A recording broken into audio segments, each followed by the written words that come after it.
Hallelujah.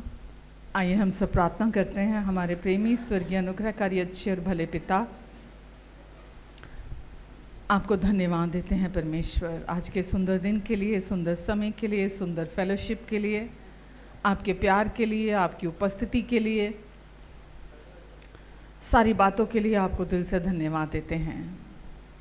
पूरा समय आज आप यहाँ सब कुछ को संभालेंगे, सारी चीज़ों में आप हमें गाइड करेंगे। आप हमारे बीचों बीच हैं। इस समय हम आपकी ओर देखते हैं और हम जानते हैं परमेश्वर, आज हम आपकी महिमा को देखेंगे। हम आपको धन्यवाद देते हैं अच्छे पिता। जितने लोग यहाँ हैं, ऑनलाइन हैं, सबको नामों नाम आप ब्लेस करें। सबके मन की आंखें आज खुल जाएं, सबको अपने समझ, बुद्धि, ज्ञान और प्रकाश का आत्मा अपनी पहचान में दें। आज बिना रुकावट आपका आत्मा यहाँ हर दिल में कार्य करेगा, हर जिंदगी आज ट्रांसफॉर्म होगी। हर व्यक्ति आज नई सोचें लेकर जाएगा। यीशु के नाम से धन्यवाद देते हैं परमेश्वर। धन्यवाद इनको, इनकी फैमिलीज़ को, इनके बच्चों को आप सबको ब्लेस करें परमेश्वर, और मदद करें कि इनकी आंखें सिर्फ और सिर्फ आप पर बनी रहें। यीशु के नाम से मेरी भी पूरा समय आप सहायता करेंगे। हमारी सोच और समझ से बढ़कर, मांगने और प्रार्थना से भी अधिक, आप सारी बातों को अपनी कृपा से, अपने अनुग्रह से, पवित्र आत्मा के द्वारा सिद्धता से पूरा करने जा रहे हैं प्रभु यीशु के नाम से। Amen, amen and amen. Hallelujah, amen, hallelujah. जय यीशु, जय यीशु, जय यीशु, जय जय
प्रभु यीशु, हम पूरे मन, बुद्धि, शक्ति, प्राण से अपने सर्वस्व के साथ यीशु आपके नाम को ऊंचा उठाते हैं, आपके नाम को स्तुति देते हैं। हमारा प्राण आपकी स्तुति करता है क्योंकि आप हमारे प्राणों के रखवाले हैं यीशु। यीशु, हम आपको धन्यवाद देते हैं। आपने हमें जय दी है, आपने हमें नई जिंदगी दी है यीशु। इसीलिए आज हमारा ये जीवन सिर्फ और सिर्फ आपका है प्रभु। धन्यवाद यीशु। यीशु जी, यीशु जी, यीशु जी, करा मैं करा बंदगी तेरी। यीशु जी, यीशु जी, यीशु जी, मैं करा बंदगी तेरी। तू दित्ती जिंदगी मैनू, तू दित्ती जिंदगी मैनू। जीवा मैं तेरे लिए। यीशु जी, यीशु जी, यीशु जी, करा मैं करा बंदगी तेरी। यीशु जी, यीशु जी, यीशु जी, करा मैं करा बंदगी तेरी। तू मेरी जान है, मेरा ईमान है। तू मेरी जान है, मेरा ईमान है। तू मेरी हर खुशी। यीशु जी, यीशु जी, यीशु जी, करा मैं करा बंदगी तेरी। यीशु जी, यीशु जी, यीशु जी, करा मैं करा बंदगी तेरी। तू जो बोले दिन है, तू जो बोले रात है। तू जो बोले दिन है, तू जो बोले रात है। तू जो बोले बोलूं मैं वही। यीशु जी, यीशु जी, यीशु जी, करा मैं करा बंदगी तेरी। यीशु जी, यीशु जी, यीशु जी, करा मैं करा बंदगी तेरी। काम पूरा तूने सारा किया है, काम पूरा तूने सारा किया है। छोड़ा ना अधूरा कुछ भी। यीशु जी, यीशु जी, यीशु जी, करा मैं करा बंदगी तेरी। यीशु जी, यीशु जी, यीशु जी, करा मैं करा बंदगी तेरी। तू दित्ती जिंदगी मैनू, तू दित्ती जिंदगी मैनू। जीवा मैं तेरे लिए। यीशु जी, यीशु जी, यीशु जी, करा मैं करा बंदगी तेरी। यीशु जी, यीशु जी, यीशु जी, करा मैं करा बंदगी तेरी। यीशु जी, यीशु जी, यीशु जी, करा मैं करा बंदगी तेरी। करा मैं करा बंदगी तेरी।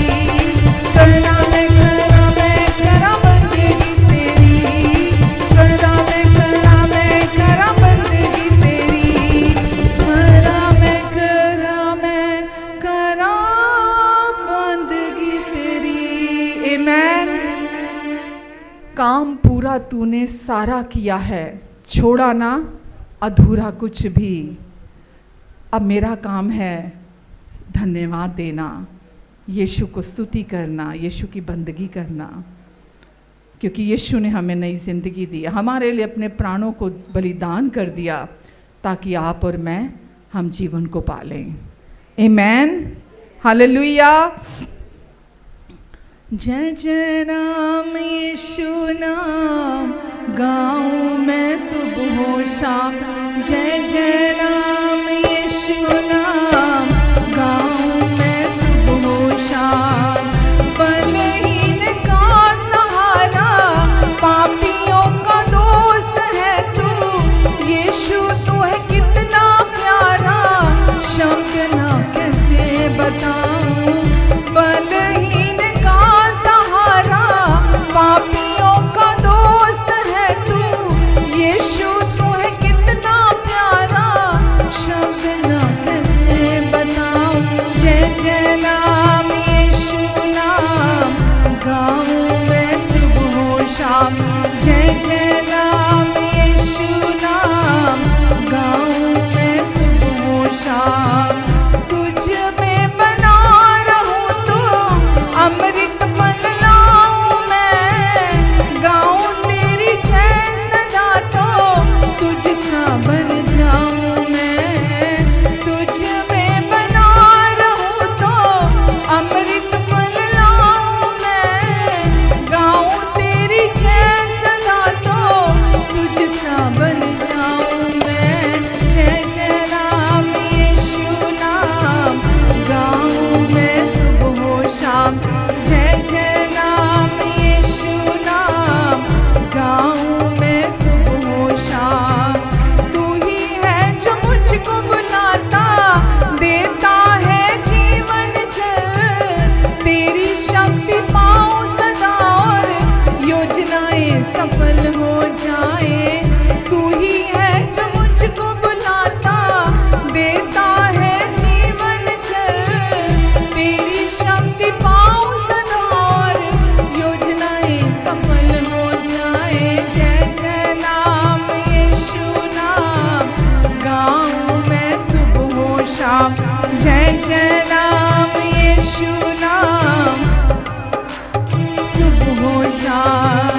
बलहीन का सहारा, पापियों का दोस्त है तू, यीशु तू है कितना प्यारा, शब्द ना कैसे बताऊं।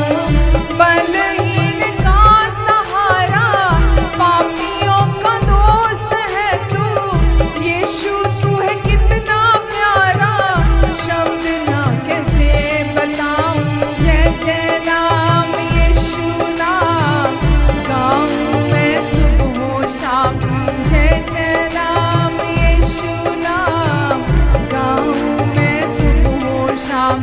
सबसे अच्छा यीशु नाम गाऊं मैं सुबह शाम, सबसे प्यारा यीशु नाम गाऊं मैं सुबह शाम। सबसे ऊंचा यीशु नाम गाऊं मैं सुबह शाम, सबसे मीठा यीशु नाम गाऊं मैं सुबह शाम। गाऊं मैं सुबह शाम, गाऊं मैं सुबह शाम, गाऊं मैं सुबह शाम, गाऊं मैं सुबह शाम, गाऊं मैं सुबह शाम। आमेन। यीशु हमारे उद्धार करता है, वो केवल पापों से उद्धार नहीं दिलाते, वो हर दिन, हर बात, हर सेकंड के कुछ भी हमारे जीवन में घटता और बीतता है, हमारे उद्धार करता हमारे लिए हमेशा मौजूद है। वो हर सिचुएशन से हमारा उद्धार कराते हैं। इसीलिए यीशु नाम गाऊं मैं सुबह शाम, क्योंकि मेरा भरोसा मेरी किसी एबिलिटी पर नहीं है, मेरा भरोसा इस संसार की किसी चीज़ पर नहीं है। जब हम यीशु की आराधना करते हैं, यीशु हमारे जीवन के हर क्षेत्र को संभाल लेते हैं। हम अपने आप को सौंप देते हैं यीशु को, क्योंकि यीशु से सब कुछ संभव है। और जो कोई यीशु नाम पर विश्वास करता है, उसके लिए भी असंभव संभव हो जाता है। आमेन, हालेलुया। धन्यवाद देते हैं यीशु। जिस नाम में है जिंदगी, वो नाम है यीशु मसीह। जिस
यीशु नाम, यीशु नाम, यीशु नाम, यीशु नाम, यीशु नाम, यीशु नाम की जय। यीशु नाम, यीशु नाम, यीशु नाम, यीशु नाम, यीशु नाम, यीशु नाम की जय।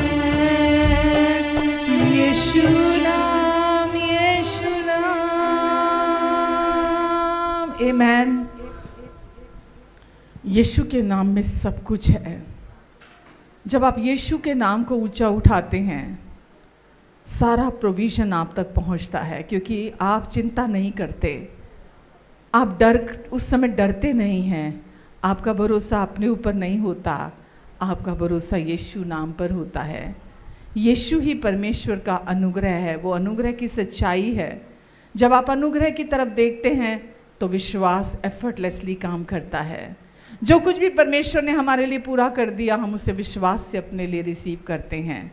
जब आप अनुग्रह की तरफ देखते हैं, विश्वास एफर्टलेसली काम करता है। इसलिए जब हम चर्च में आते हैं, ये हमारे लिए बहुत सुंदर समय होता है, जब आप अपना सारा बोझ, अपना सारा भार, अपनी सारी चिंता, सारी फिक्रें हम यीशु पर डालते हैं कि यीशु आज मैं ये सब लेकर आया हूँ आपको देने के लिए। यीशु आप ये सब लेने के लिए पहले ही तैयार हैं। यीशु ने कहा, हे बोझ से दबे हुए लोगों, तुम मेरे पास आओ, मुझे अपना सारा बोझ दे दो, क्योंकि मैं तुम्हें उसके बदले में शांति दूंगा और विश्राम दूंगा। जब हम अपना बोझ यीशु को देना चुनते हैं, बदले में हम शांति और विश्राम को पाते हैं अपने भीतर। आमेन, हालेलुया। धन्यवाद देते हैं यीशु, हम आपको धन्यवाद देते हैं। आपके क्रूस पर पूरा हुए कार्य को हम दिल से स्वीकार करते हैं और उसको हम सेलिब्रेट करते हैं, क्योंकि उसी के द्वारा, आपके मारे जाने, गाड़े जाने और जी उठने के द्वारा हम सब ने अनुग्रह पर अनुग्रह प्राप्त किया है। हम आपको दिल से आपके पूरा हुए कार्य के लिए धन्यवाद देते हैं, आपके क्रूस पर बहाए लहू के लिए धन्यवाद देते हैं यीशु। प्रभु जी, आज यहाँ जितने लोग हैं, ऑनलाइन जितने लोग हमें सुन रहे हैं, हम हर एक जीवन के लिए आपको धन्यवाद देते हैं, क्योंकि ये सब आपके प्रेशियस लोग हैं। आप इन सब को अपने पूरे दिल से प्यार करते हैं। केवल इन्हें ही नहीं, इनकी फैमिलीज़ को, इनके प्रियजनों को, इनके बच्चों को भी आप अपने पूरे दिल से प्यार करते हैं। और आप चाहते हैं ये अपनी आंखें सिर्फ आप पर लगा कर रखें, सिर्फ आप पर लगा कर रखें, क्योंकि इस दुनिया में शांति और अंदर का रेस्ट कहीं भी नहीं है, सिर्फ आपके पास है। आप देते हैं। आप जब हम आपकी तरफ देखते हैं, हम हर समय अंदर से रेस्ट में रहते हैं। यीशु धन्यवाद, यीशु धन्यवाद देते हैं प्रभु। इन सब को अपने शालोम शांति से भर दीजिए प्रभु। हर एक को प्रभु अपना विश्राम दीजिए यीशु। धन्यवाद यीशु, धन्यवाद प्रभु। आज का वचन भी आपकी ओर से आपने हमारे लिए तैयार किया है। हम सब उसे रिसीव करने के लिए यहाँ हैं प्रभु। सबकी आप सहायता करेंगे, सबकी आप मदद करेंगे उस वचन को सुनने के लिए, समझने के लिए, रिसीव करने के लिए।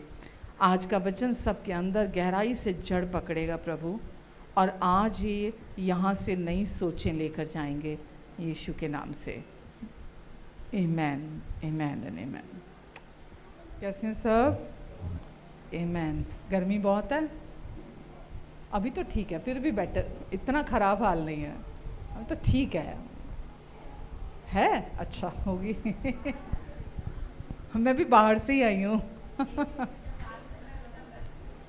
हाँ, एसीज़ में से जब आप बाहर निकलो तब ज़्यादा लगती है, अदरवाइज़ अभी हवाएं चल रही हैं, वो सफोकेशन वाली गर्मी नहीं है। जब हवा नहीं चलती, धूप तेज़ होती है और फिर दम घुट रहा होता है कि हवा नहीं चल रही बिल्कुल। अभी तो हवाएं चल रही हैं, अभी तो उतना बुरा हाल नहीं है, है ना। बट क्या परवाह, आजकल एसी हैं, घरों में फ़ैन है, क्या चिंता है, सब कुछ है, सबके घर में प्रोविज़न है। प्रभु का धन्यवाद है। आमेन, आमेन। तो आज हम वचन में थोड़ा चीज़ें देखेंगे कि परमेश्वर का वचन हमारी ज़िंदगी में उसका क्या महत्व है, परमेश्वर का वचन हमारे लिए क्या कर सकता है। परमेश्वर के वचन को हम लोग कई बार उतना महत्व नहीं देते हैं, जबकि एक विश्वासी की लाइफ में वचन से ऊपर कुछ नहीं है। सब कुछ एक बिलीवर की लाइफ में वचन के द्वारा ही है। जो परमेश्वर ने वचन कह दिया, जो पवित्र शास्त्र बाइबल आज आपके पास है, उस वचन के द्वारा ही कोई जिंदगी अंधकार से ज्योति में आती है ना। हम लोग सब अंधकार के राज्य में थे, हम लोग ज्योति के राज्य में आए। हम लोग शैतान के अधीनता में थे, हमें पता नहीं था, लेकिन परमेश्वर हमें अपने प्रिय पुत्र के राज्य में लेकर आए। मैं ऐसे कैसे कह सकती हूँ? वचन कहता है विश्वास से, अनुग्रह पर विश्वास करने के द्वारा हमारा उद्धार हुआ। जब आपने परमेश्वर का वचन सुना, गॉस्पेल सुना, सुसमाचार सुना, अनुग्रह का सुसमाचार सुना, उसको सुनने से आपने हमेशा के पापों से, पास्ट, प्रेजेंट और फ्यूचर के सारे पापों से उद्धार एक क्षण में प्राप्त कर लिया। उसी समय, जिस समय आपने विश्वास किया, जो काम यीशु ने क्रूस पर पूरा किया था, जिस समय आपने उसको सुना, आपने सुना और सुनते ही आपको आपके सारे पापों से मुक्ति मिल गई। तो जब कोई व्यक्ति आपके पास आया, उसने सुसमाचार का वचन आपको सुनाया, आपको बताया। वचन में सामर्थ्य है, किसकी? परमेश्वर की। वचन में सामर्थ्य है, वचन अभिषेक है। परमेश्वर ने वचन को अभिषेक किया है, और जो वो वचन जब हम सुनते हैं और वो वचन सुनकर जब हम उसके साथ राजी होते हैं, तो वो वचन हमारी ज़िंदगी में वो करता है जो इंसान कभी सोच नहीं सकता। सोच और समझ से बढ़कर, मतलब मांगने और प्रार्थना से अधिक, इंसान के जो चित्त में भी नहीं कभी आई चीज़ें, वो हमारी ज़िंदगी में करता है। वचन से उद्धार प्राप्त होता है। अगर किसी को शांति चाहिए, तो जितना मर्जी आप किसी को कोई किसी काउंसलर के पास चला जाए, दुनिया के काउंसलिंग्स ले ले, वो शांति उसको कभी नहीं मिल सकती जो परमेश्वर का वचन जब वो व्यक्ति सुनता है, वो समझ से परे की शांति उस व्यक्ति के अंदर आती है। चंगाई परमेश्वर के वचन के द्वारा आती है। वचन कहता है परमेश्वर अपना वचन भेजकर चंगा करते हैं। परमेश्वर अपना वचन भेजकर चंगाई देते हैं। इवन आप फ़ोन पर भी किसी के लिए प्रार्थना करते हैं और आप फ़ोन पर कहते हैं कि यीशु ने आपके लिए कोड़े खाए और यीशु के कोड़े खाने से आप चंगे हो गए हैं, तो वो वचन सामर्थी है। वचन में परमेश्वर की सामर्थ है। जब आप वो वचन बोलते हैं तो वो वचन उस व्यक्ति को वहाँ चंगा कर देता है उस व्यक्ति को। यहाँ तक कि अगर वो व्यक्ति फ़ोन पर किसी अपने प्रियजन के लिए प्रार्थना करा रहा है, वो व्यक्ति फ़ोन पे नहीं है जो बीमार है, अगर वो व्यक्ति अपने किसी प्रियजन के लिए भी फ़ोन पे प्रेयर करा रहा है, तो आप जब उस व्यक्ति के लिए वो वचन बोलते हैं, तो वो जो व्यक्ति आपके साथ फ़ोन पे बात कर रहा है, सुन रहा है आपकी बात को, वो व्यक्ति विश्वास करता है उस वचन पर, और वो जो रोगी है दूसरा जो फ़ोन पे नहीं है, वो चंगा हो जाता है। तो परमेश्वर के वचन में सामर्थ्य है, वो अभिषेक है। अभिषेक शैतान के हर जुए को तोड़ देता है। शैतान का कोई भी काम हो, वो वचन तोड़ देता है। पर जब आप उस वचन पर विश्वास करते हैं, अपने लिए विश्वास से उस वचन को रिसीव करते हैं, परमेश्वर का वचन सच्चा है, उसमें कोई भी कमी नहीं है, वो पार्शल नहीं है, वो किसी के लिए काम करता है, किसी के लिए काम नहीं करता है, ऐसा नहीं है।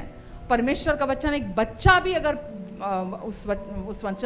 परमेश्वर के वचन को लेकर खड़ा होगा, उस बच्चे के द्वारा भी परमेश्वर का वचन काम करता है। तो परमेश्वर के वचन में पावर है। आप जब यहाँ आते हो संडे, आप क्या सुनते हो? परमेश्वर का वचन सुनते हो। आप बोझ से दबे हुए आते हो, आप परेशान आते हो, आप भारीपन के साथ आते हो, आप सिम्टम्स के साथ आते हो, लेकिन जब आप परमेश्वर का वचन सुनते हो, आप यहाँ से पूरे छुटकारे के साथ जाते हो। तो परमेश्वर का वचन, जो कुछ इस संसार में आपको चाहिए, वो सब कुछ आपकी लाइफ में वो पावर को रिलीज करता है और आपको प्रोवाइड कराता है जो कुछ भी आपको चाहिए। तो आपको जीवन चाहिए, परमेश्वर के वचन में है। आपको ब्लेसिंग्स चाहिए, परमेश्वर के वचन में है। आपको बुद्धि चाहिए, आपको समझ चाहिए, परमेश्वर के वचन में है। आप अगर चाहते हैं परमेश्वर आपसे बातें करें, तो परमेश्वर आपसे कैसे बातें करते हैं? अपने वचन के थ्रू परमेश्वर आपसे बात करते हैं। आप परमेश्वर को जब सुनते हैं, जैसे मैंने सबसे पहले परमेश्वर को सुना, परमेश्वर ने मुझे बोला कि प्रतिभा तू मेरी है, मैं तेरा छुड़ाने वाला हूं, मैंने तुझे नाम लेकर बुलाया है। ये परमेश्वर ने अपने वचन के द्वारा मुझसे बात की। तो परमेश्वर हमेशा अपने वचन के द्वारा हमसे बात करते हैं। परमेश्वर हमें इनकरेज करते हैं। तो कैसे इनकरेज करते हैं? अपने वचन की, कि तू मत डर क्योंकि मैं तेरे साथ हूं, इधर उधर मत ताक क्योंकि मैं तेरा परमेश्वर हूं। तो मैं तुझे दृढ़ करूंगा, मैं तेरी सहायता करूंगा और अपने धर्म में दाहिने हाथ से तुझे थाम कर रखूंगा। वो अपने वचन के द्वारा आपसे बात करते कि तू किसी भी बात की चिंता ना कर क्योंकि मुझे तेरा ध्यान है। तो वो अपने वचन के द्वारा हमें हर बात में उठाते हैं, हमें इनकरेज करते हैं। अपने वचन के द्वारा वो हमारी ज़िंदगी में अपनी सामर्थ को रिलीज़ करते हैं। यहाँ तक कि हमारे अंदर का विश्वास जो परमेश्वर ने हमें दिया है, अपना विश्वास का आत्मा दिया है, वो भी परमेश्वर के वचन को सुनने के द्वारा हमारे अंदर से काम करता है। जब हम परमेश्वर के वचन को सुनते हैं तो वो जो भीतर हमारे विश्वास है वो वचन के द्वारा एक्टिव होता है। आमीन। जब भी हम परमेश्वर का वचन सुनना चुनते हैं, हर बार हमारे जीवन में वो सफलता को लेकर आता है, उन्नति को लेकर आता है, बढ़ोतरी को लेकर आता है। जब आप पूरे दिल से परमेश्वर के वचन को सुनते और रिसीव करते हैं। ये नहीं कि यहाँ आए बैठे हैं चेयर पर, ध्यान कहीं और है, मतलब इम्पोर्टेंस नहीं है ना, लग रहा है कि बैठे हैं पर हम उसको रिसीव नहीं कर रहे हैं। पर जब हम पूरे दिल से यहाँ बैठते हैं, पूरे दिल से सुनते हैं, तो परमेश्वर का वचन हमारी ज़िंदगी में मिराकुलसली काम करता है, अद्भुत रीति से काम करता है। मतलब जो चीज़ें हमें पहाड़ जैसी दिखती हैं, वचन वहाँ एक हथौड़ा बनकर काम करता है और उससे हमें उस पहाड़ को हमारी ज़िंदगी से हटा देता है। आमीन। विश्वास क्या है? विश्वास वो है कि जब आप जो देखते हैं उस पर विश्वास करना बंद कर देते हैं, जो आप देखते हैं उस पर विश्वास करना बंद कर देते हैं, बल्कि जो आप विश्वास करते हैं उसको देखना शुरू कर देते हैं। विश्वास क्या है? जो दिखाई दे रहा होता है आप उसको देखना बंद कर देते हैं, जो आप विश्वास करते हैं उसको देखना आप शुरू कर देते हैं। ये है मतलब विश्वास की एक सबसे ऊंची स्टेट, सबसे ऊंची वो, कि आपको कोई लेना देना नहीं है किसी चीज़ से, क्या घट रहा है, क्या हो रहा है। आपको पता है परमेश्वर सच्चे हैं, वो विश्वास योग्य हैं। आप परमेश्वर का वचन लेकर खड़े होते हैं और परमेश्वर का वचन आपके लिए रास्ता निकालता चला जाता है। आप जो देख रहे हैं आपके लिए वो इम्पोर्टेंट नहीं होता। प्रॉब्लम दिखाई दे रही है, सिचुएशन दिखाई दे रही है, ऐसे ही होता है ना। बीमारी के लक्षण दिखाई दे रहे हैं, चीजें दिख रही हैं, पर आप उनको नहीं देखते हैं। आप अपने परमेश्वर के वचन पर भरोसा करते हैं, वचन पर भरोसा रखते हैं कि वचन मेरे लिए कुछ भी कर सकता है।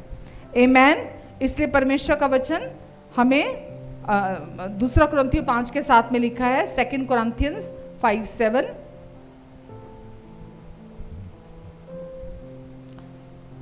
इसीलिए परमेश्वर का वचन हमें ये कहता है, हमको देखकर नहीं, जो आंखों से, इन फिजिकल जो हमारी आईज है, जो इससे दिखाई देता है, हमको उसको देखते हुए नहीं चलना। अगर हम उसको देखते हुए चलते तो हम क्या बोलते? ये तो कभी नहीं हो सकता, ये तो कभी नहीं हो सकता, ये तो बहुत मुश्किल है, ये तो कभी नहीं हो सकता, ये तो हमेशा ही रहेगा, ये तो कभी नहीं जाएगी ये प्रॉब्लम। तो क्या लिखा है? क्योंकि हम रूप को देखकर नहीं पर हम विश्वास से चलते हैं। तो वचन हमें सिखाता है कि हम जो दिखाई देता है हम उसको देखकर नहीं चलते। अब जो वचन कहता है हम उस वचन पर विश्वास करते हैं और हम अब उस विश्वास से चलते हैं, हम देखे को देखकर नहीं चलते हैं। इब्रानियों 11:1 में क्या लिखा है? विश्वास आशा की हुई वस्तुओं का निश्चय और अनदेखी वस्तुओं का प्रमाण है। तो विश्वास किस बात पर आधारित है? दोनों वचन मिलकर हमें क्या बताते हैं कि विश्वास दिखाई देने वाली परिस्थितियों पर आधारित नहीं है, दिखने वाली सिचुएशंस पर आधारित नहीं है, कि जो हम देख रहे हैं उस पर आधारित नहीं है, बल्कि परमेश्वर के वचन और अनदेखी सच्चाई पर आधारित है। परमेश्वर के वचन और अनदेखी सच्चाई जो हमें दिखाई नहीं दे रही है अभी। वचन कहता है यीशु के कोड़े खाने से तुम चंगे हुए। यह अनदेखी सच्चाई है कि तुम यीशु के कोड़े खाने से चंगे आज से 2000 साल पहले हो चुके हो। तो ये परमेश्वर का वचन आपको अनदेखी सच्चाई के बारे में बताता है। तो हमारे विश्वास का आधार क्या है? देखी हुई चीजें या अनदेखी सच्चाई? अनदेखी सच्चाई जो हमें आंख से दिखाई नहीं देती है, आत्मिक तौर पर वो सच है, हमें दिखाई नहीं देता, वो हमारे विश्वास का आधार है। आमेन।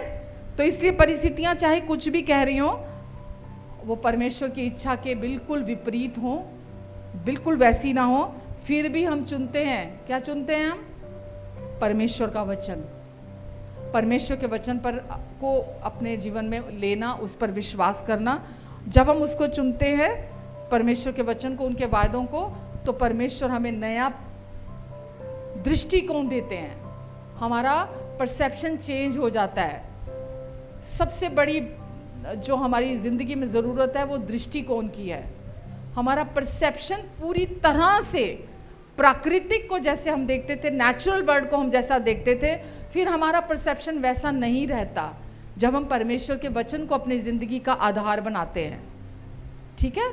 फिर हम चीज़ों को देखते हैं, हम उसको अलग तरीके, हम जैसे अभी किसी को सपोज बीमारी के लक्षण हैं शरीर में, तो अगर वो नेचुरल आईज से देखता है, उसकी सोच अभी वही पुरानी वाली है, तो वो क्या बोलेगा?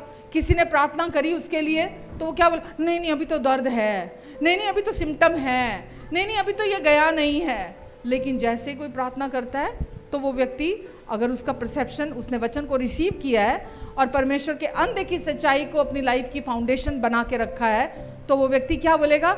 मेरे लिए प्रार्थना हुई है, परमेश्वर का वचन ये कहता है, और परमेश्वर का वचन सबसे बड़ा सच्चा इस जिंदगी, इस जीवन का, मैं इसको रिसीव करता हूँ। अब सिम्टम कुछ भी कहते हैं, बीमारी के हैं नहीं है, मुझे उससे कुछ मतलब नहीं है, मैं चंगा हूँ क्योंकि यीशु ने मुझे आज से 2000 साल पहले चंगा कर दिया है। मैंने आपको एक बारी पहले भी स्टोरी सुनाई थी, फिर रिपीट कर देती हूँ, फटाफट सुना देती हूँ।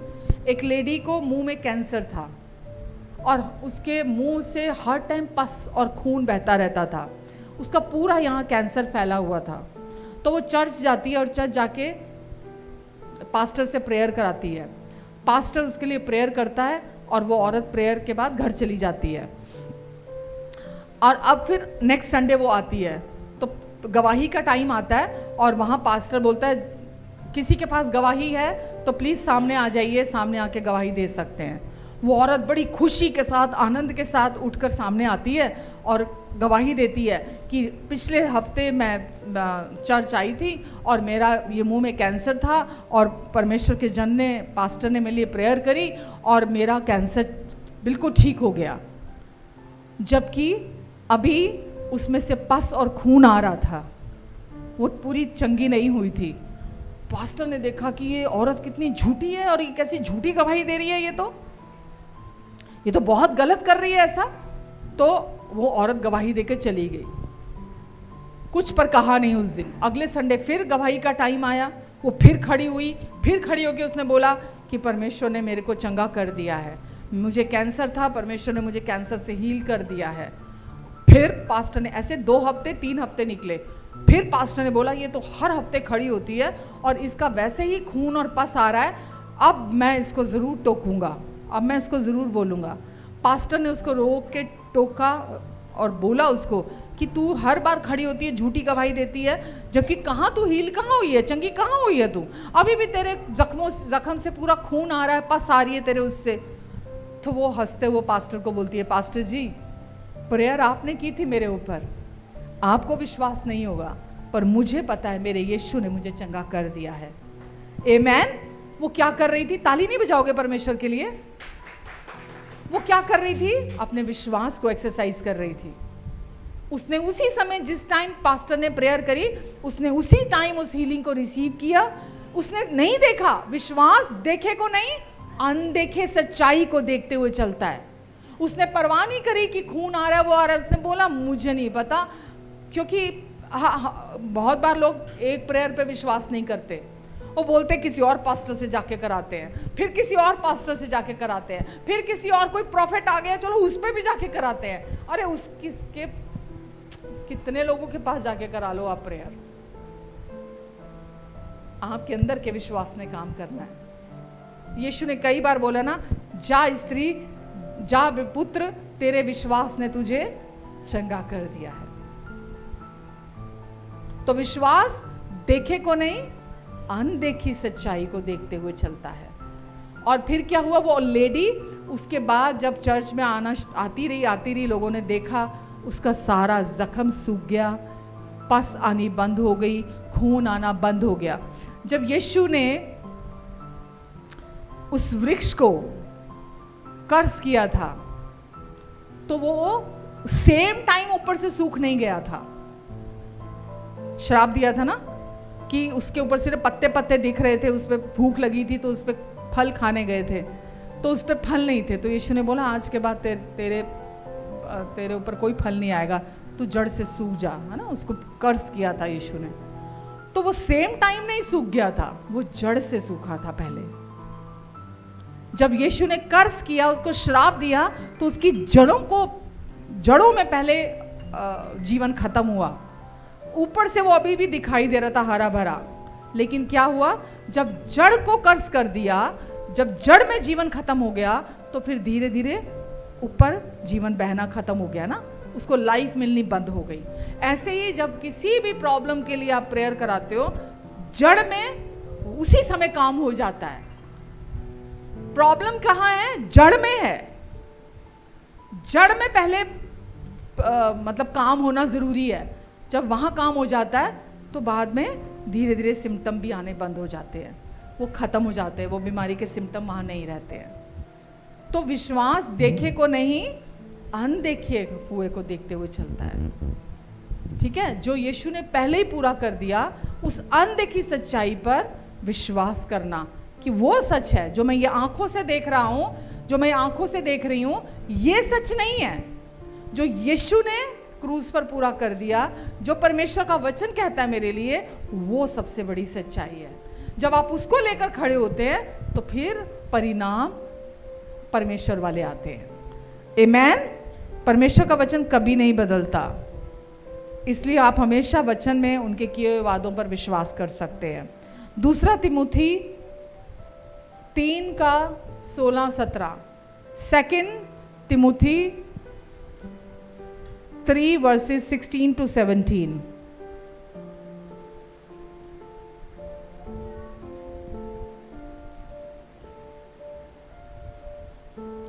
हर एक पवित्र शास्त्र परमेश्वर की प्रेरणा से रचा गया है। पूरा का पूरा पवित्र शास्त्र परमेश्वर की प्रेरणा से रचा गया है और उपदेश और समझाने और सुधारने और धार्मिकता की शिक्षा के लिए लाभदायक है, ताकि परमेश्वर का जन क्या बने? सिद्ध बने और हर एक भले काम के लिए तत्पर हो जाए। तो परमेश्वर का पूरा वचन जो है, पवित्र शास्त्र बाइबल जो है, क्या लिखा है? परमेश्वर की प्रेरणा से। किसकी प्रेरणा से? परमेश्वर की प्रेरणा से रचा गया है और उपदेश और समझाने और सुधारने और धार्मिकता की शिक्षा के लिए लाभदायक है हम सब के लिए। ठीक है, तो परमेश्वर का वचन ही है जो जिससे हम सीखते हैं, हमें वो शांति देता है, हमें वो उपदेश देता है, जो हमें समझाता है, जो हमारा करेक्शन करता है, जो हमें उठाता है, जो हमारा उद्धार कराता है, जो मैंने अभी पहले सब कुछ बोला। परमेश्वर का, क्योंकि वो परमेश्वर के ही पवित्र आत्मा के द्वारा वो लिखा गया है, प्रेरणा से, परमेश्वर की प्रेरणा से लिखा गया है। ये सिर्फ कोई काले अक्षरों से लिखी हुई कोई नॉर्मल किताब नहीं है। इसमें क्योंकि इसको परमेश्वर ने लिखा है, इसीलिए इसमें परमेश्वर की सामर्थ है। नीति वचन 9:9 में लिखा है, प्रोवर्ब्स 9:9,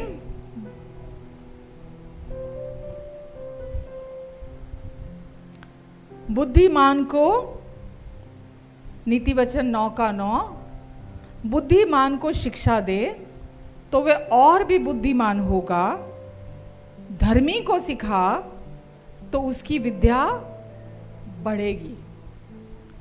तो बुद्धिमान को शिक्षा किसकी दे? परमेश्वर का वचन जो कहता है। बुद्धिमान को अधिकाधिक यीशु के क्रूस पर पूरा हुए कार्य की शिक्षा, अधिकाधिक।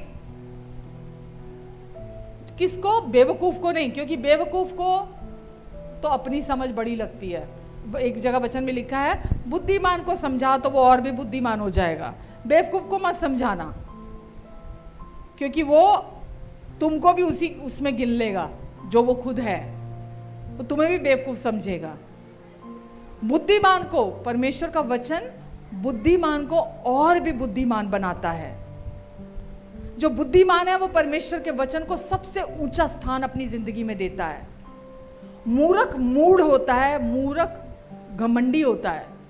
जिस व्यक्ति की अकल कम होती है ना, वो घमंड में जीता रहता है।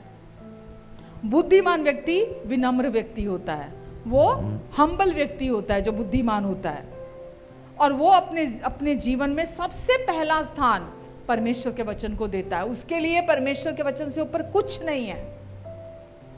इसीलिए परमेश्वर कहते हैं, बुद्धिमान को समझा। क्या समझा? यीशु ने जो क्रूस पर पूरा कर दिया। क्योंकि हम अब क्रूस के इस तरफ हैं, क्रूस के उस तरफ नहीं है, हम पीछे नहीं है, क्रूस के आगे आ चुके हैं। तो बुद्धिमान को शिक्षा दे तो वह और भी बुद्धिमान होगा। धर्मी कौन है? आप है ना। धर्मी को सिखा तो क्या होगा? और भी उसकी बुद्धि बढ़ती चली जाएगी, उसकी समझ बढ़ती चली जाएगी धर्मी व्यक्ति की। हालेलुया। नीति वचन 18:15, प्रोवर्ब्स 18:15,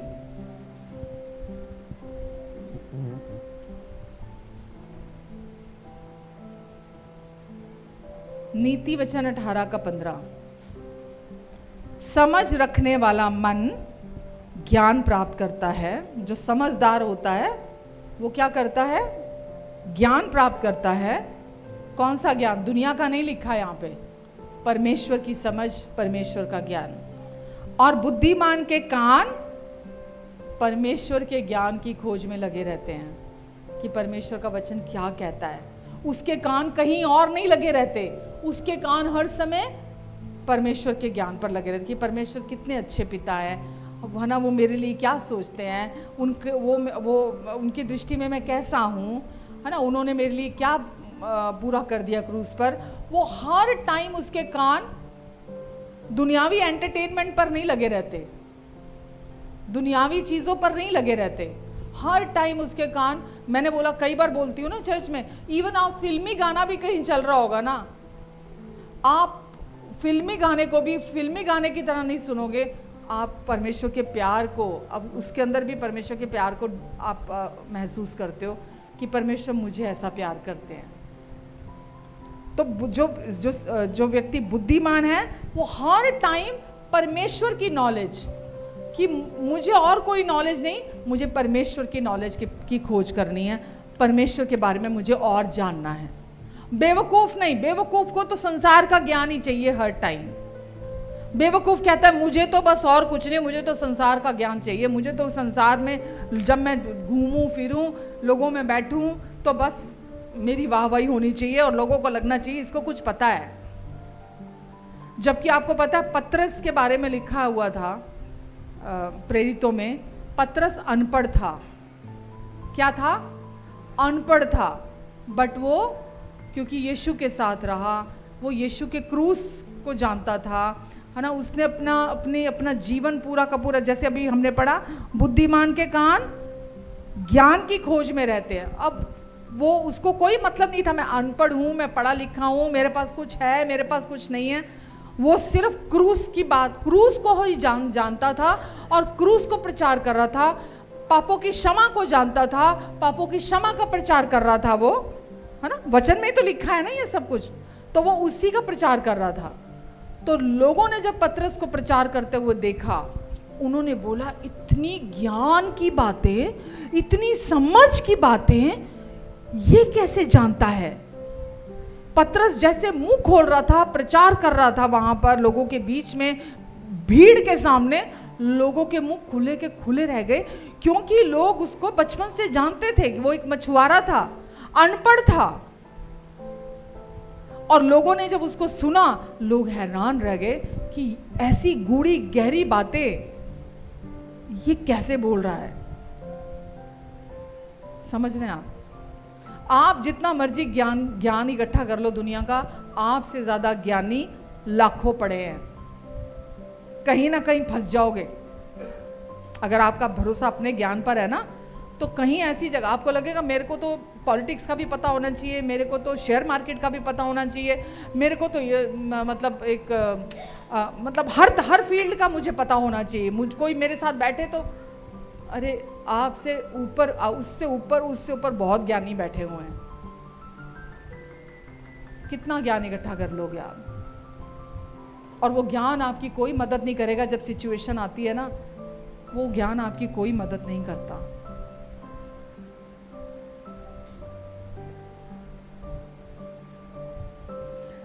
इसलिए किसकी खोज में रहते हैं बुद्धिमान लोग? बुद्धिमानों के कान परमेश्वर की नॉलेज की खोज में रहते हैं कि मुझे इस संसार का कोई ज्ञान कुछ लेना देना नहीं है, वो सब बाद में आता है, पहले मुझे परमेश्वर के वचन का ज्ञान चाहिए, क्योंकि उसी में जिंदगी, उसी में जीवन है, उसी में शांति है, उसी में हीलिंग है, उसी में छुटकारा है, उसी में सब कुछ है। उसी के द्वारा मेरे अंदर का विश्वास काम करेगा, उसी में ही बुद्धि है।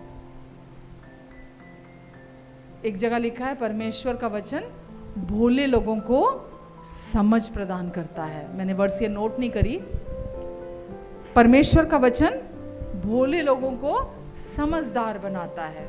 जो अहमियत देते हैं परमेश्वर के वचन, जैसे मैंने पतरस के बारे में अभी बोला, उसको कितना परमेश्वर ने अपना समझ, अपनी बुद्धि, अपना ज्ञान दिया।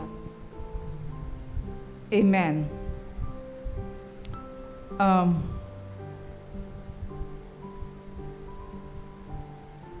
भजन संहिता सब जानते हो, ये फेमिलियर वचन है आपका। भजन संहिता 119 का 105, 119, साम 105 वर्स।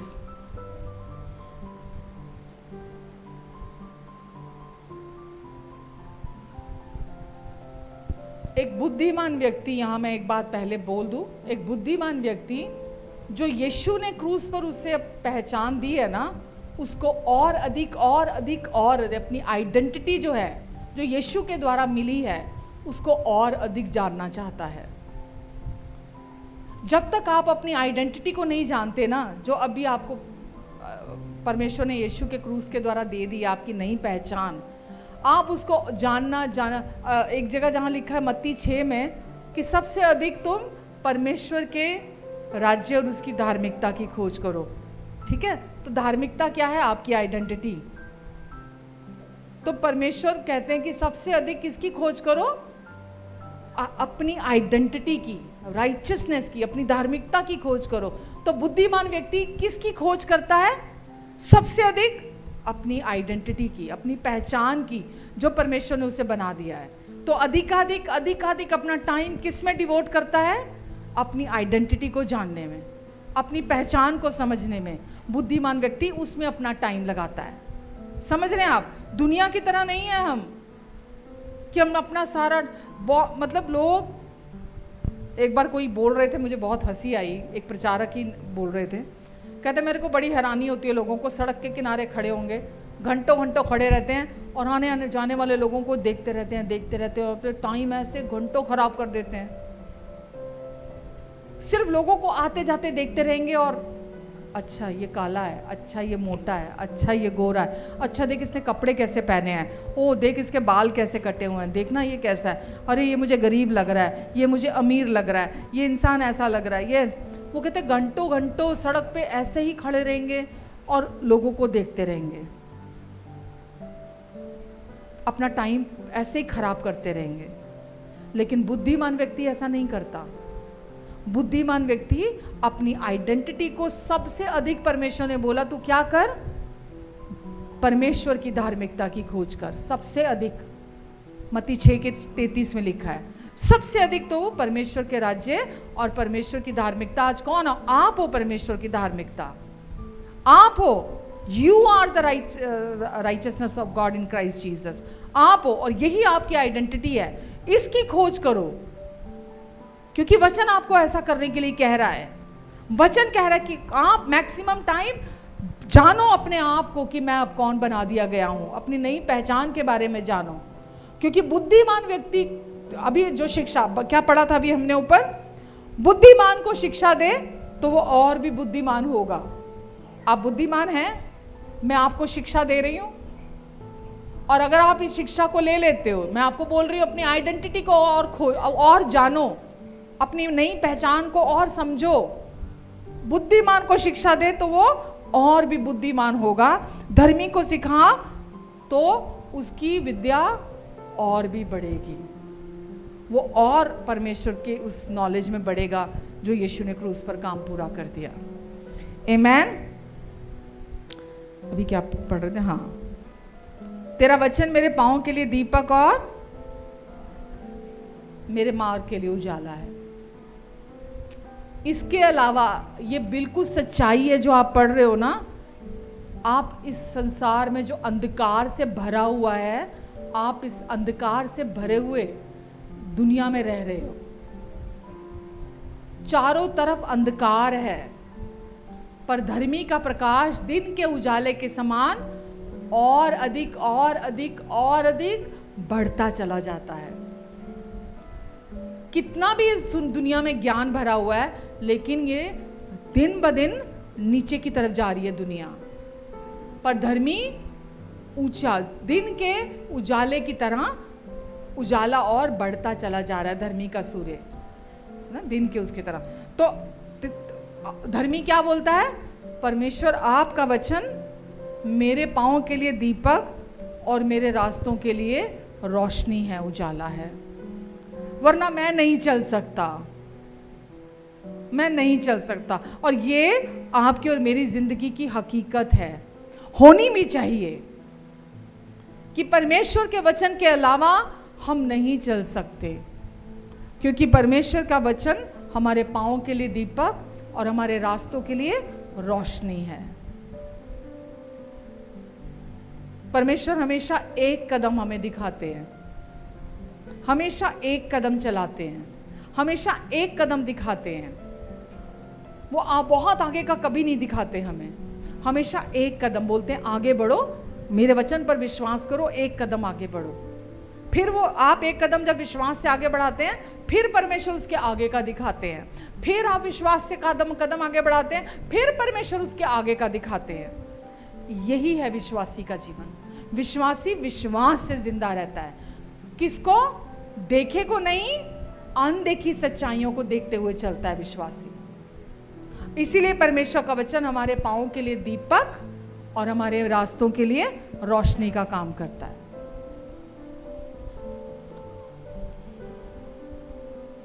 तो परमेश्वर के अनुग्रह की सच्चाई हमारे पांवों के लिए दीपक और हमारे मार्गों के लिए रोशनी है। आमेन। याकूब 1:5, जेम्स 1:5,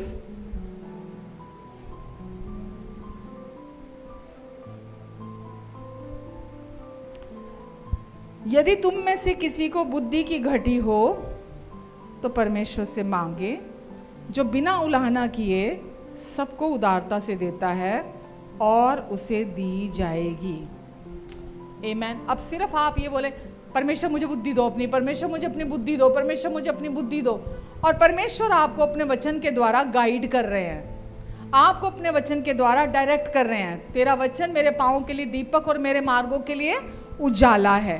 तो आपके वचन में लिखा है, यदि तुम में से किसी को बुद्धि की घटी हो तो परमेश्वर से मांगे जो बिना उलाहना किए देता है। तो परमेश्वर जब आपको अपना विजडम का वर्ड देंगे, अपनी बुद्धि का जब वचन देंगे, आप वचन को जानते ही नहीं है परमेश्वर के वचन को, तो आपको पता ही नहीं चलेगा कि परमेश्वर आपको कैसे गाइड कर रहे हैं, परमेश्वर आपको अपनी बुद्धि के द्वारा कैसे चला रहे हैं, मुझे अब आगे कैसे बढ़ना है, मुझे अब आगे कैसे चलना है, क्योंकि आपको वचन पता ही नहीं है, आप वचन को जानते नहीं हैं। हमारी लाइफ में सबसे पहला स्थान, मैंने पहले भी बहुत बार बोला, परमेश्वर खुद अपने वचन को अपने से बढ़कर अहमियत देते हैं। आपकी और मेरी जिंदगी में सबसे पहला स्थान परमेश्वर के वचन का है।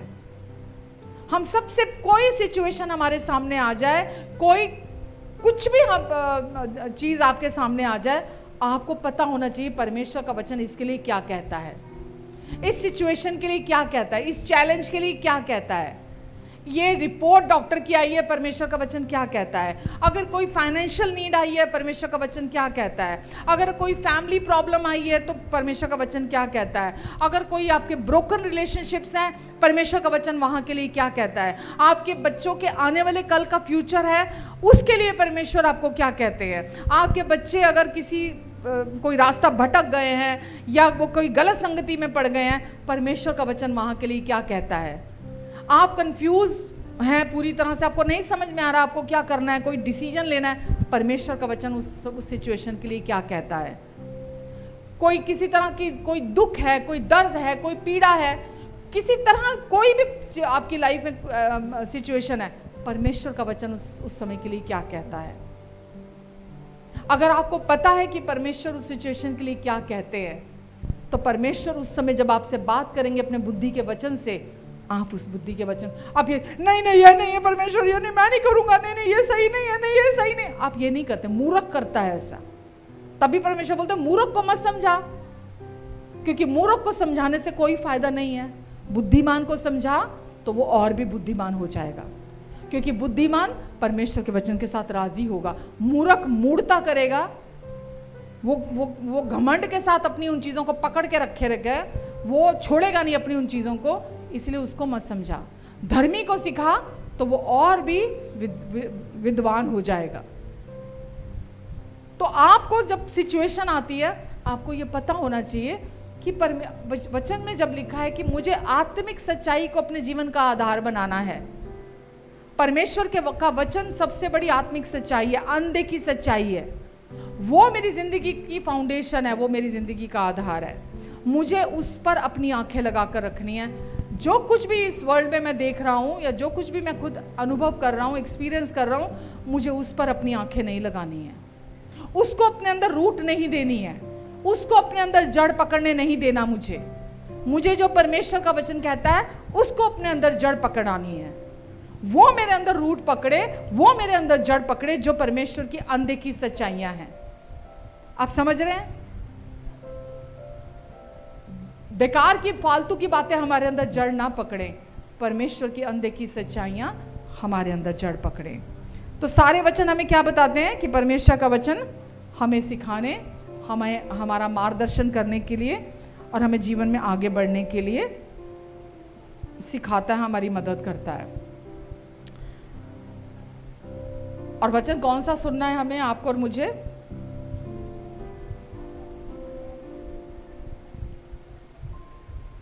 कि हमारा विश्वास अंदर से काम करे।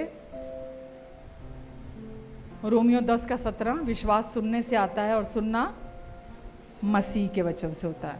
कौन से वचन से? केवल जो यीशु ने क्रूस पर कार्य पूरा कर दिया, उसके द्वारा विश्वास हमारे अंदर काम करता, वही हमारे जीवन का आधार है। पुराना नियम हो या नया नियम हो, पुराना नियम हो या नया नियम हो, आपको उसको यीशु के क्रूस पर पूरा हुआ कार्य के थ्रू ही देखना है, पढ़ना है। चाहे वो साम्स हो, चाहे वो प्रोवर्ब्स हो, भजन संहिता, नीति वचन, या जो मेजर प्रॉफिट्स हैं, माइनर प्रॉफिट्स हैं, है ना, जो भी भविष्य वक्ता हैं पुराने नियम के, कुछ भी, कोई भी बात आप वहां पढ़ते हैं, आप वो एज इट इज आप नहीं ले सकते, लिटरली नहीं ले सकते। आप पहले उसको अनुग्रह के चश्मे लगा के पढ़ते हैं कि क्या यीशु का क्रूस पर पूरा हुआ कार्य जो उन्होंने मेरे लिए कर दिया, ये बात उसके मुताबिक है। बहुत लोग कंफ्यूज हो जाते हैं जब वो पुराना नियम पढ़ते हैं, यहाँ तक कि यीशु की बातें मत्ती, मरकुस, लूका, यूहन्ना उसमें जब पढ़ते हैं, मैथ्यू, मार्क, लूक, जॉन में, जब वो 4 जो गॉस्पेल है, जब उसमें वो यीशु को बोलते हुए सुनते हैं तो वो टोटल कंफ्यूज हो जाते हैं कि ये कितना कॉन्ट्रिडिक्टरी लगता है, ये बातें जो लिखी हुई हैं और जो बातें आगे लिखी हुई हैं क्रूस पर पूरा हुआ, जब यीशु ने कहा पूरा हुआ, एक्ट्स में देखो आप, प्रेरितों, रोमियो और आगे जो बातें लिखी हुई हैं वो पूरी तरह कॉन्ट्रिडिक्टरी लगती हैं। लोगों को समझ में नहीं आती कि ये क्या है और ये क्या है, जबकि बिल्कुल क्लियर ये बात समझ में आ जानी चाहिए आपको कि जब तक क्रूस नहीं हुआ, जब तक यीशु ने क्रूस पर काम पूरा नहीं कर दिया, तब तक वो ओल्ड टेस्टामेंट ही था।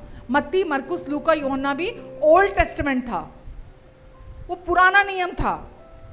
समझ रहे हैं आप? जो बातें भी वहां कही गई हैं, बहुत सारी बातें वहां कही गई हैं जो कि पुराने नियम, यूहन्ना में फिर उतनी नहीं है, लेकिन मत्ती, मरकुस, लूका में तो बहुत है वो बातें। लेकिन जब यीशु ने क्रूस पर कहा पूरा हुआ, उसके बाद जो भी बातें हैं, वो बातें चाहे मैं बोल रही हूँ पुराने नियम की हो या नए नियम की हो, आपको अनुग्रह के चश्मे लगा के ही पढ़नी है। प्रेम, शांति, अनुग्रह का दाता है हमारा परमेश्वर। तो आपको किसी भी चीज को पढ़कर डरना नहीं है, कंफ्यूज नहीं होना, परेशान नहीं होना, या आपको अपने आप को गिल्ट में लेके नहीं जाना, है ना, या अपने अंदर शर्मिंदगी महसूस नहीं करनी है। अगर आप अनुग्रह के चश्मे लगा कर पढ़ोगे ना, कोई भी वचन, चाहे वो भजन संहिता है, नीति वचन है, कहीं कोई भी पुराने नियम या कोई, तो वो गिल्ट आपके अंदर नहीं आएगा, क्योंकि आप देखेंगे कि यीशु ने सब कुछ पूरा कर दिया है। अब मैं परमेश्वर की धर्मी बेटी हूँ, अब मैं परमेश्वर का धर्मी बेटा हूँ। परमेश्वर मुझसे नाराज नहीं है, परमेश्वर मुझ पे क्रोधित नहीं है। परमेश्वर ने कहा अब मैं तेरे पापों को कभी याद नहीं करूँगा और तेरे अधर्म के प्रति हमेशा दयावंत रहूँगा। इब्रानियों 8:12 में है। परमेश्वर ने जब मुझे धर्मी ठहरा दिया, तो धर्मी पर कौन दोष लगा सकता है? रोमियो में लिखा है ये भी। तो आपको पता होना चाहिए कि क्रूस पर यीशु ने सब काम पूरा कर दिया है। इसीलिए लिखा है विश्वास सुनने से आता है और सुनना मसीह के वचन से होता है। जो यीशु ने क्रूस पर काम पूरा कर दिया, उसके द्वारा आपके अंदर विश्वास एक्टिवेट होता है, काम करता है। आमेन।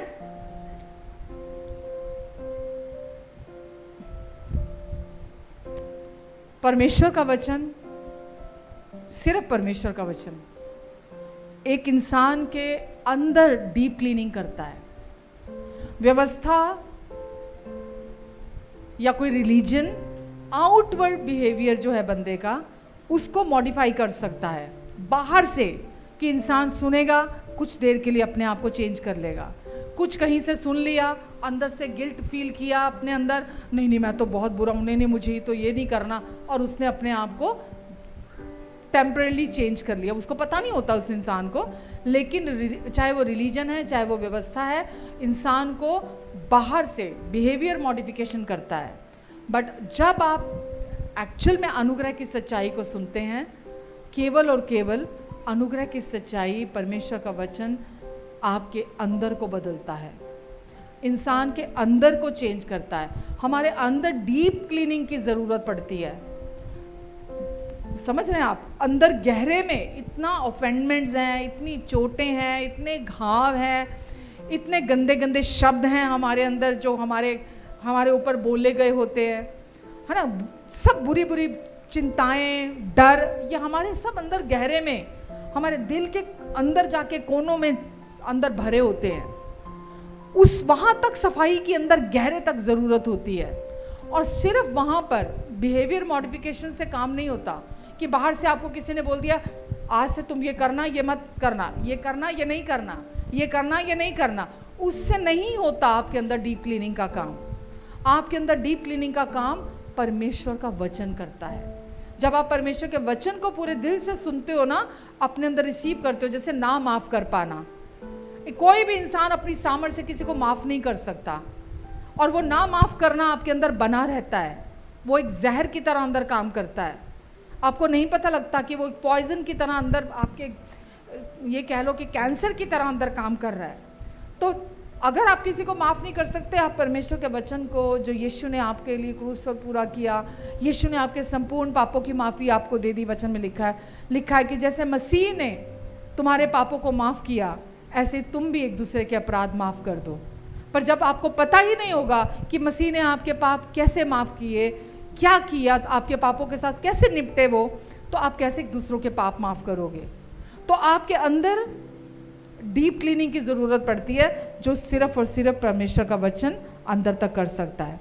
खाली बाहरी बिहेवियर मॉडिफिकेशन नहीं, पूरा अंदर तक काम करता है।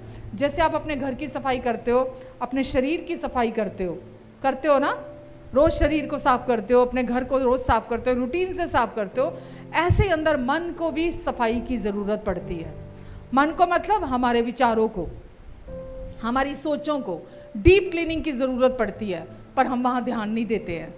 तो वो कैसे होती है हमारे अंदर, हमारे मन के अंदर, हमारे विचारों के अंदर, हमारी सोचों की डीप क्लीनिंग? परमेश्वर के वचन के द्वारा वो वहाँ तक अंदर पहुँचता है और हमारे अंदर को शुद्ध करता है और हमें विश्वास में चलने में मदद करता है। आमीन। तो इब्रानियों 12:1, किन चीज़ों से ये हमको शुद्ध करता है? कौन सी चीज़ें हैं कि परमेश्वर का वचन उनसे हमें शुद्ध करता है? वो चीज़ें जो हमें बढ़ने से रोकती हैं, हमारी ग्रोथ को ब्लॉक करती हैं, जो चीज़ें, उनसे वो हमें शुद्ध करता है।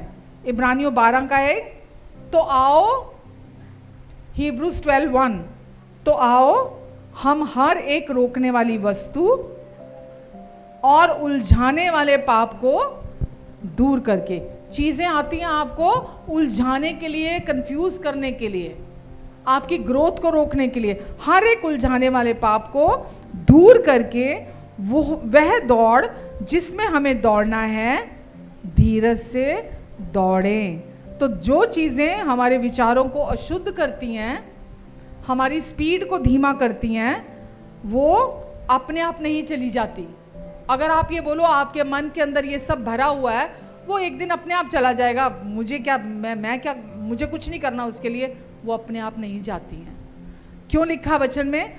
तो आओ हम हर एक रोकने वाली वस्तु और उलझाने वाले पाप को दूर करके वह दौड़ जिसमें हमें दौड़ना है, धीरज से दौड़े। तो ये आपको पता होना चाहिए कि मेरे अंदर आज जैसे आप सुन रहे हो, बुरी बुरी चिंताएं, डर है, दोष है, गलानी है ना, शेम फील करना अपने अंदर, किसी भी अपने पास्ट इंसिडेंट को लेके आप शर्मिंदे हैं अपने अंदर, या किसी तरह का कोई कंफ्यूजन है, या कोई मतलब अनसुलझे सवाल हैं आपके अंदर, कुछ भी आपके जीवन में है, तो आपको क्या करना है, उसके लिए भी डीप क्लीनिंग की ज़रूरत पड़ती है, क्योंकि ये चीज़ें बॉदर करती हैं आपको और ये चीज़ें आपको बढ़ने नहीं देती हैं। तो परमेश्वर कहते हैं कि आओ हम क्या करें, हम इन सारी चीज़ों को जो हमारी ग्रोथ को रोकती हैं, हम इनको अपने जीवन से दूर करते हैं। तो सबसे पहले हम इन चीज़ों को पहचानते हैं कि हाँ, मेरे अंदर ये चीज़ों को साफ करने की ज़रूरत है। हम पहले पहचानते हैं।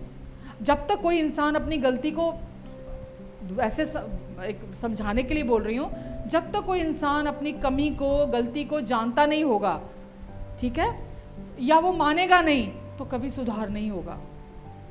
अगर मैं आज आपको सामने से ये बोल रही हूँ, ना माफ़ कर पाना, है ना, पास्ट की कोई चीज़ें हैं, ग्रजेस हैं अंदर, ऑफेंडमेंट्स हैं अंदर, चोटें हैं अंदर, घाव हैं अंदर, अपने रिश्तों को लेकर, अपने किसी प्रियजन को लेकर, कोई भी चीज़ जो आपके अंदर घर करी हुई है, वो क्या है?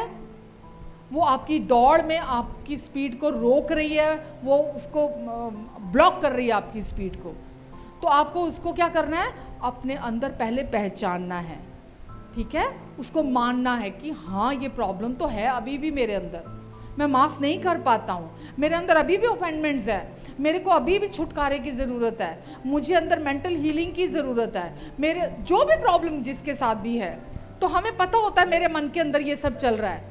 तो ये क्या है? ये रोकने वाली चीज़ें हैं, ये आपकी ग्रोथ को रोक रही हैं, ये आपको परेशान कर रही हैं। तो जब आप वचन को सुन रहे हैं, ये कौन बोल रहा है आपको?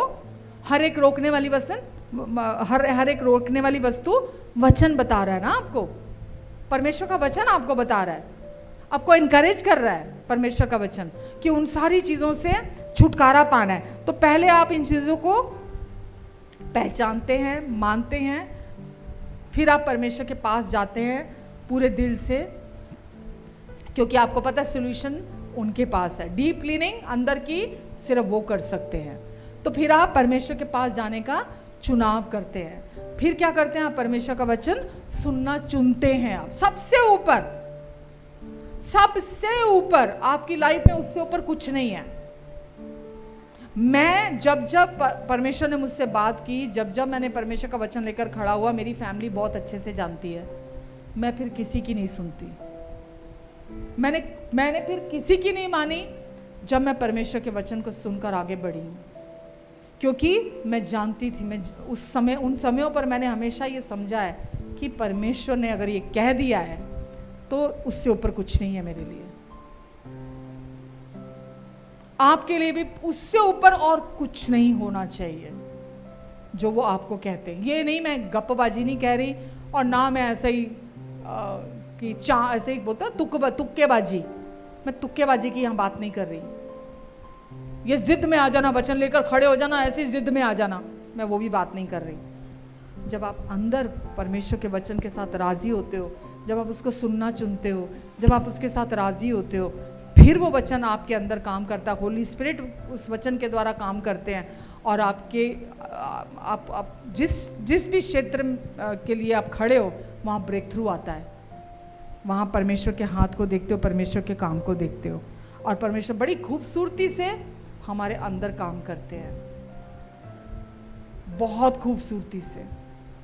मैं सच बता रही हूँ, इतने मेरे अंदर भी इतने घाव, इतनी चोटें थी, इतनी ऑफेंडमेंट्स थी, इतनी दुखी थी, इतना दर्द था, इतनी पेन थी मेरे अंदर, इतना कुछ था, रिश्तों को लेकर, अपनों को लेकर बहुत कुछ था जो सच था, वो सब मेरे अंदर था।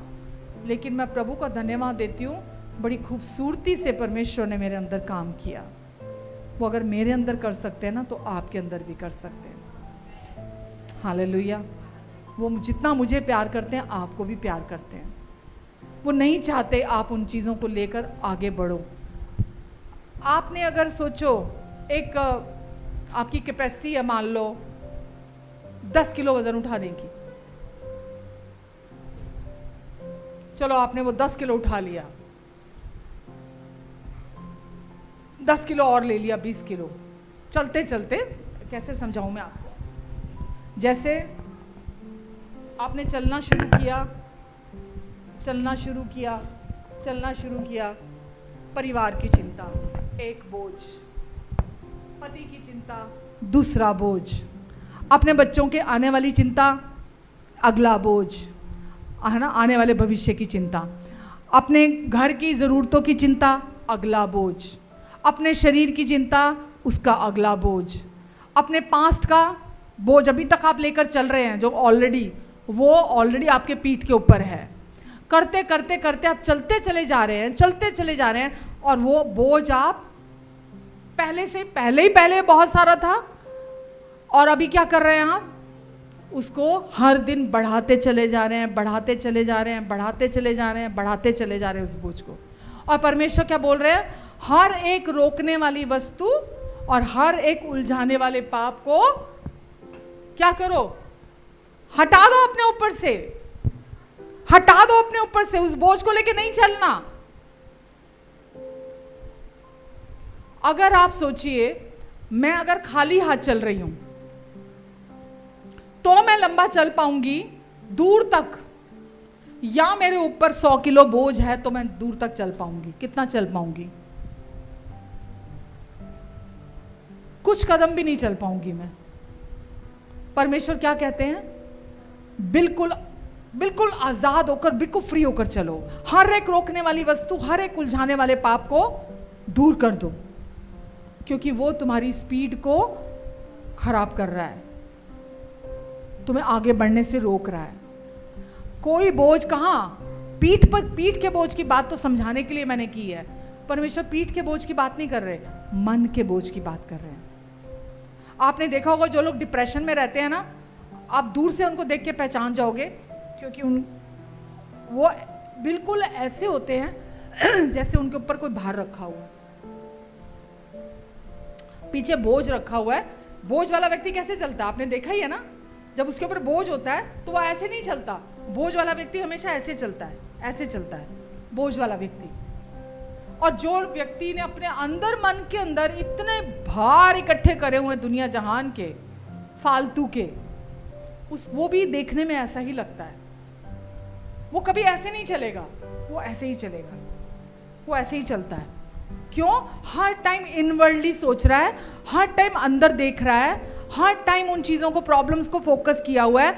ये प्रॉब्लम, ये चल रहा है, वो चल रहा है, ये कैसे ठीक होगा, वो कैसे ठीक होगा, मुझे ये करना पड़ेगा, मुझे वो करना पड़ेगा, मुझे ये करना है, मुझे वो भी करना है। सारा टाइम उसका ध्यान उस बोझ के ऊपर फोकस्ड है। समझ रहे हो आप? ये मैं बिल्कुल आपको हकीकत बता रही हूं। जबकि परमेश्वर क्या बोलते हैं? सारा बोझ मुझे दे दे, क्योंकि मुझे तेरा ध्यान है। अपना सारा बोझ मुझ पर डाल दे, क्योंकि मुझे तेरा ध्यान है। ये परमेश्वर अपने वचन के द्वारा एनकरेज कर रहे हैं, वचन के द्वारा सिखा रहे हैं कि अपना सारा बोझ तो मुझे दे दे, क्योंकि मुझे तेरा ध्यान है। तो किसी भी बात की चिंता मत कर, तू किसी की तरफ मत देख।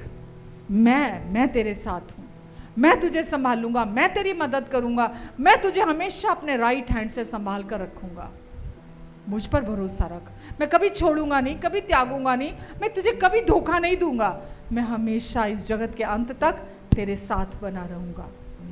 परमेश्वर अपने वचन के द्वारा एनकरेज करते हैं, अपने वचन के द्वारा संभालते हैं। और जब आप उनके वचन को ले लेते हैं, अपने लिए राजी हो जाते हैं, आप एकदम सारा बोझ फेंकते हैं, सारा लोड जो आपके ऊपर, आप उसको सारे को फेंक देते हैं। कहां से? पीठ पर से, मन पर से। जो मन के अंदर लोड है, ये मैं अनुभव से, एक्सपीरियंस से आपको बोल रही हूं। जितना मैं लोडेड थी, मैं भी 5 साल डिप्रेशन में रही हूं। इवन साइकाइट्रिस्ट से मेरा ट्रीटमेंट चला है। 5 साल तक मैंने भी बहुत मेडिसिन खाई हैं। कई दिन सोती नहीं थी, कई दिन मेरे को नींद नहीं आती थी। सारा दिन छत को टकटकी लगा के, आंखें फटी की फटी, सारा दिन ऐसे ही एक ही टकटकी लगा के छत की पर देखती रहती थी। सुसाइडल थॉट्स मुझे इतने आते थे, पता नहीं कितनी बार मैंने सुसाइड करने की कोशिश की। परमेश्वर के अनुग्रह ने उस समय भी मुझे बचाया, जबकि मैं नहीं जानती थी उनको। उनके अनुग्रह ने मुझे बचा कर रखा, क्योंकि आज मैं यहाँ, वो चाहते थे मैं आज यहाँ खड़ी हूँ। जब आप डिप्रेशन में होते हैं ना, आप परमेश्वर के काम को, ना परमेश्वर के हाथ को, ना परमेश्वर की प्लानिंग को, कुछ नहीं देखते आप अपनी लाइफ में। आपको लगता है सब कुछ तो मुझे ही संभालना है, मैं नहीं करूंगी तो कौन करेगा, मैं नहीं देखूंगा तो कौन देखेगा। पर परमेश्वर चाहते हैं आप पूरे दिल से उन पर विश्वास करें, उनके वचन पर विश्वास करें जो वो आपके लिए कहते हैं। आमीन। और जो भी चीजें हैं आपके अंदर को अशुद्ध करती हैं, आपके मन को और आपकी स्पीड को रोकती हैं, उनको अपने मतलब उठा के दूर करना। मैं मालूम इतनी मेडिसिन खाती थी, इतनी मेडिसिन खाती थी मैं, बहुत सारी प्रॉब्लम्स थी मुझे प्रभु में आने से पहले। मैंने एक दिन पूरा का पूरा ऐसे पैकेट था इतना बड़ा, मैंने उठाया, क्योंकि वचन इनकरेज करता है ना। और मैंने, किसी ने नहीं मुझे कहा, मैंने किसी से नहीं सुना, मेरे को किसी ने नहीं कहा कुछ। मैंने उठा के सीधा डस्टबिन में फेंक दिया कि मैं इस बोझ के साथ आगे नहीं चलूंगी, इस बोझ को मैं आगे लेके नहीं चलूंगी। और यकीन जानना, मतलब उसके बाद लाइफ में मुझे कभी भी दवाइयों की जरूरत अभी तक नहीं पड़ी है, किसी भी तरह की दवाई की, कि मुझे कोई किसी मेडिसिन का सहारा लेना पड़े, कि कोई एक गोली का सहारा मुझे जीवन में लेना पड़े, और आगे भी कभी नहीं पड़ेगा। आमीन। क्योंकि विश्वास अनदेखी सच्चाइयों को देखते हुए चलता है, उस पर भरोसा रखता है, उस पर अपनी आंखें लगाता है। आमीन। रुकूं कि आगे बढ़ूं? हो गया, 1 घंटा हो गया हमें। इधर से तो आवाज सबसे पहले आती है।